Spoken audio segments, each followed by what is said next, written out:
र दम छ भने म भन्छु होइन, एक्लै चुनाव लडौँ न है।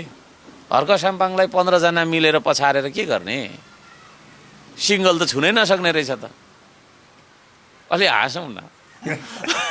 म चाहिँ अब सभामा अलि हाँसौँ न पनि भन्छु कि सबै पब्लिकलाई हँसाउँछु, तपाईँ पनि हाँसौँ। सिङ्गल त मलाई चाहिँ छुनै सक्ने स्थिति रहेनछ होइन।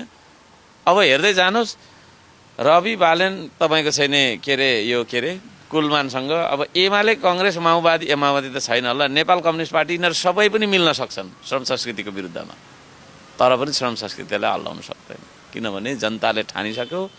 अहिले जानुहोस्, गाउँमा जानुहोस् होइन।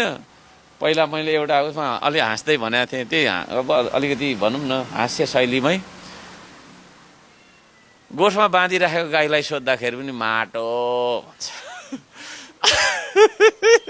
पाखामा चढ्दै गरेको बाख्रालाई सोध्नुहोस् माटो भन्छ।